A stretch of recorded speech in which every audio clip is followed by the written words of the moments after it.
Welcome back. In this video, we are going to solve a structural design problem that involves a column design using load and resistance factor design method based on eStructural Design Tao found on the App Store. Design a reinforced concrete rectangular column of 14 inches by 28 inches using load and resistance factor design that carries an axial bending load at weak axis, with axial dead load of 300 kips and axial live load of 540 kips, and moment dead load of 50 foot kips and moment live load of 90 foot kips.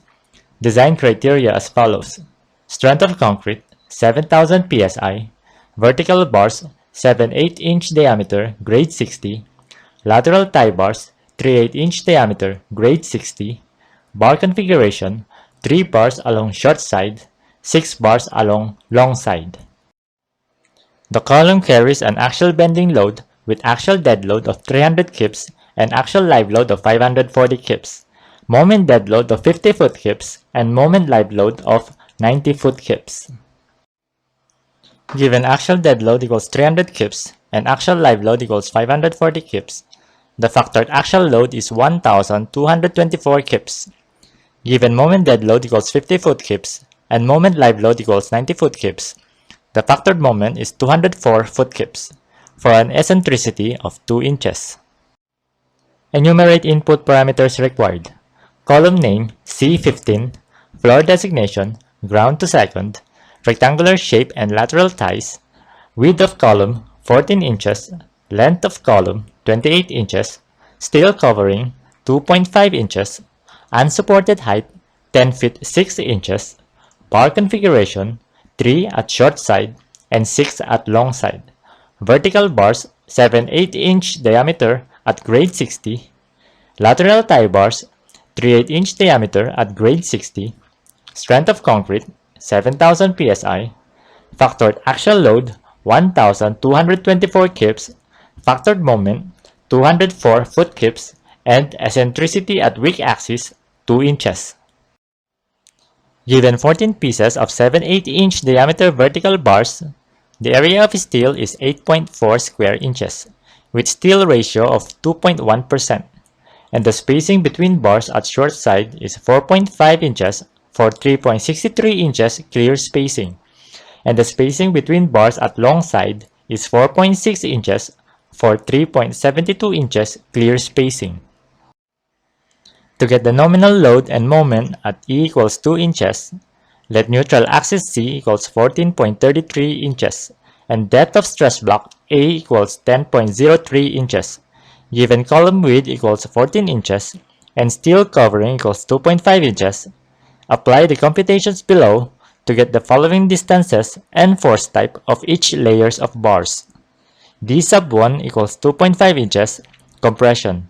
D sub 2 equals 7 inches, compression. D sub 3 equals 11.5 inches, compression. Follow the given computations for stresses and forces of each layer. Stress at D sub 1 is 60 ksi and compressive force at 216 kips. Stress at D sub 2 equals 44.5 ksi and compressive force at 53.4 kips.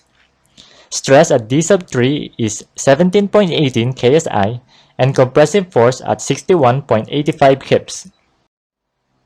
Given FC prime equals 7 ksi and stress block is 10.03 inches by 28 inches, the force of compression block is 1671 kips. By summing up all the forces, the nominal axial load is 2002.25 kips. Follow the computations below for final check of eccentricity at 2 inches.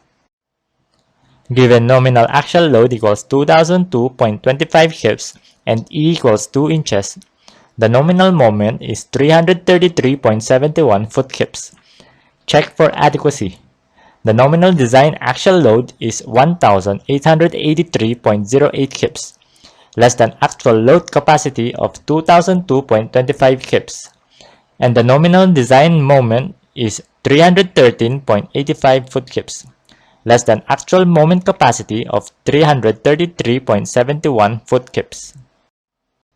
Follow the given computations for lateral ties. Design recommendation as follows. Fc prime equals 7000 psi, Fy equals 60,000 psi. Column size is 14 inches by 28 inches by 10 feet 6 inches. Vertical bars of grade 60, 14 pieces 7/8-inch diameter bar. Lateral ties of grade 60, 3/8-inch diameter bar, 4 sets spacing, 6 at 4 inches, 4 at 6 inches, rest at 10 inches. Thank you for watching. If you learned something from this video, please like, share, and subscribe to this channel.